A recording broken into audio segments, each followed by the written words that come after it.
7 avril 2017. Attaque américaine en Syrie, dans quel but? Article disponible sur le Salon Beige, blog catholique de réinformation. Donald Trump a déclenché jeudi soir 6 avril des frappes contre la Syrie en riposte à une attaque chimique présumée, laquelle était imputée à Bachar el-Assad. Ces frappes, première opération militaire des États-Unis contre le régime syrien, ont été menées avec 59 missiles de croisière Tomahawk visant la base aérienne de Sherat, donc base aérienne syrienne associée au programme d'armes chimiques de Damas, supposément, et dit-on directement lié aux événements de mardi, c'est-à-dire au bombardement mardi par un raid soi-disant de l'armée syrienne contre la localité de Khan Sheroun, dans le nord-ouest de la Syrie. Raid imputé donc à l'armée syrienne mardi dernier, qui aurait fait 86 morts, dont 27 enfants, et provoqué une indignation internationale. Dans une adresse solennelle à la télévision, Donald Trump a affirmé que ces opérations étaient dans un intérêt vital de la sécurité nationale des États-Unis, c'est-à-dire tout simplement le bombardement en représailles d'une base aérienne syrienne a été vu comme dans l'intérêt vital de la sécurité nationale des États-Unis. Le visage grave, le président Trump a affirmé que l'Amérique était synonyme de justice, appelant les nations civilisées à mettre fin au bain de sang en Syrie. Donald Trump a encore accusé le dictateur syrien Bachar el-Assad d'avoir lancé une horrible attaque avec des armes chimiques contre des civils innocents en utilisant un agent neurotoxique mortel. Voilà, donc Donald Trump accuse le Syrien Bachar el-Assad d'avoir utilisé des armes chimiques interdites par les conventions internationales. Et voilà.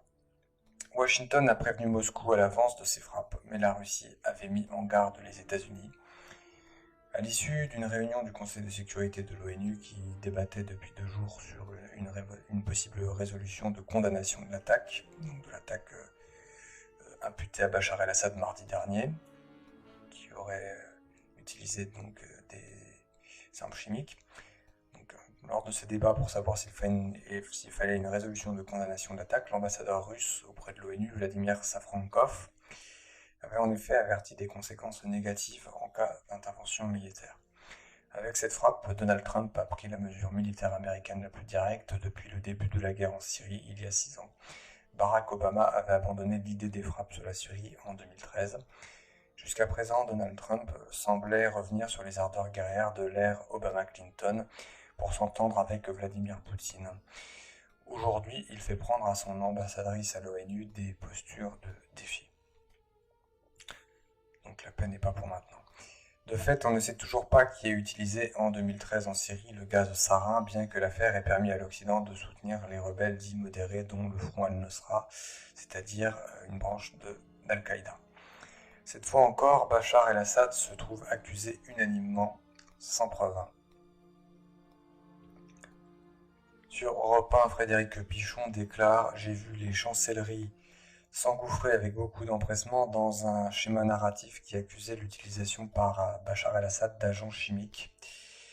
Avec l'élection de Donald Trump aux États-Unis, converge sur un narratif russe qui est que Bachar el-Assad peut et doit rester au pouvoir. Donald Trump l'avait rappelé la semaine précédente. Depuis la chute d'Alep, le régime avait le vent en poupe. Donc, Bachar el-Assad avait réussi à reprendre récemment la ville d'Alep aux terroristes, avec l'appui des troupes russes. Depuis la chute d'Alep, le régime avait le vent en poupe, et cet incident renverse totalement la situation. Assad redevient le paria de la communauté internationale et repart à peu près à zéro en quelque sorte. On a l'impression que ça fait 6 ans que ça dure et que l'on ne sortira pas de cette opposition entre occidentaux et russes et chinois. Il y a toujours la même question de savoir qui on met à la place d'Assad, ou en tout cas du système politico-militaire en Syrie en cas d'éviction du président Bachar el-Assad. Ce sont toujours les mêmes problèmes qui se posent et ça fait 6 ans que cela dure.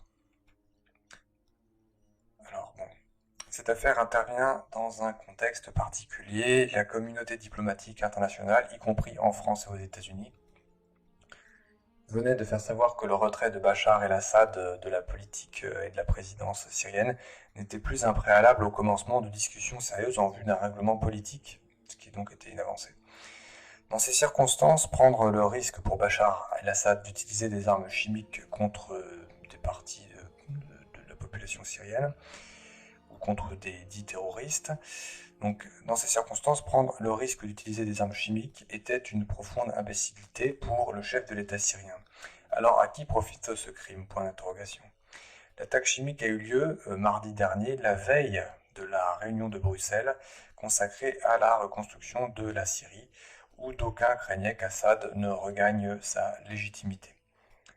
Cette accusation d'utilisation d'armes chimiques vient ruiner en grande partie les efforts de la Russie pour réintégrer Damas dans la communauté internationale et faire converger les Occidentaux sur la priorité à l'éradication d'Al-Qaïda et de l'État islamique.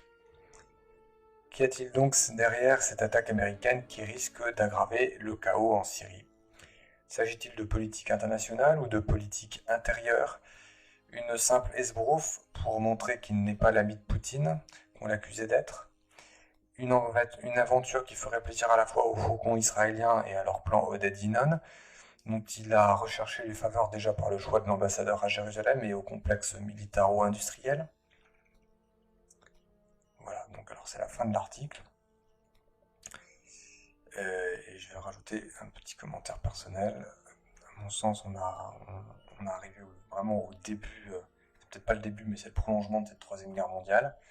On a toujours du mal à dater les débuts des guerres, mais là on a une opposition totale, absolument totale, ce qui n'est même plus de façade. C'est-à-dire que les États-Unis ont complètement basculé dans l'agression systématique des pays, toujours au nom de la liberté et des droits de l'homme, que l'affaire syrienne dure depuis déjà très longtemps. On a accusé Bachar el-Assad déjà à maintes reprises d'avoir gazé des civils avec des agents chimiques, ce qui s'est révélé être faux. Là, l'article ne le dit pas, mais on sait même qu'il y avait une enquêtrice de l'ONU qui avait expliqué qu'il n'y avait jamais eu de bombardement chimique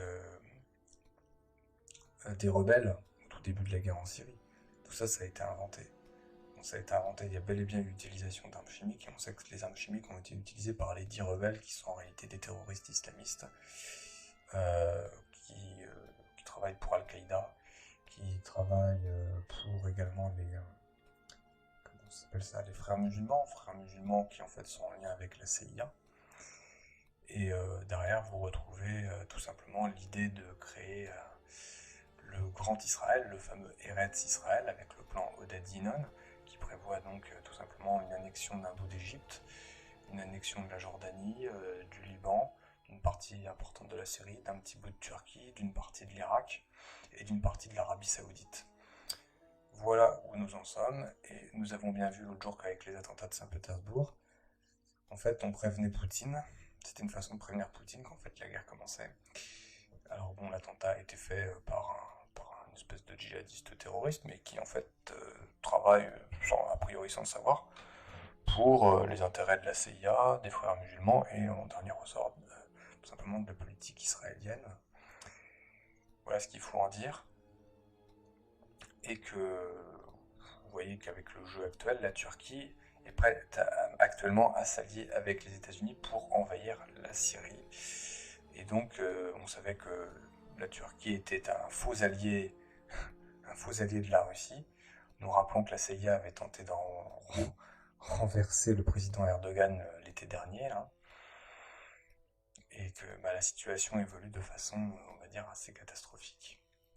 Voilà, c'est à peu près, je crois, tout ce qu'on pouvait dire. Et que l'autre jour, il y avait eu des échauffourées entre l'armée israélienne et l'armée syrienne. Les Israéliens avaient envoyé un drone ou plusieurs drones sur la Syrie, dont un au moins avait été abattu par le régime syrien, par Bachar el-Assad et par le peuple syrien, voilà. Et qu'il y avait eu également des missiles des missiles ou des roquettes tirées par la Syrie et qui étaient tombées en Israël. Et qu'on sait qu'en fait les Israéliens avait ensuite riposté en tirant sur une base syrienne. On sait également qu'en fait les Israéliens, quand ils avaient envoyé leurs drones au-dessus de la Syrie, c'était pour aller soi-disant combattre des brigades chiites du Hezbollah, ouais, et qu'en fait c'était un prétexte pour bombarder les troupes de Bachar el-Assad, tout simplement qu'ils sont en train de définitivement reprendre le contrôle au nord du pays, avec l'aide des Russes. Quand on sait que le ciel aérien, que le ciel syrien, je veux dire, a été normalement bouclé avec des missiles russes S-400, normalement rien ne devrait pouvoir passer à partir du moment où les choses sont claires. Les choses n'étant pas claires, les Russes n'empêchent pas toute intrusion sur le territoire syrien.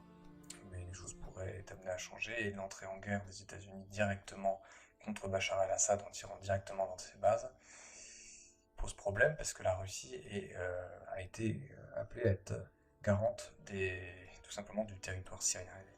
La Russie a été appelée à l'aide par Bachar el-Assad et je rappelle que Bachar el-Assad a été élu démocratiquement par son peuple et qu'il n'a jamais été aussi populaire dans son pays.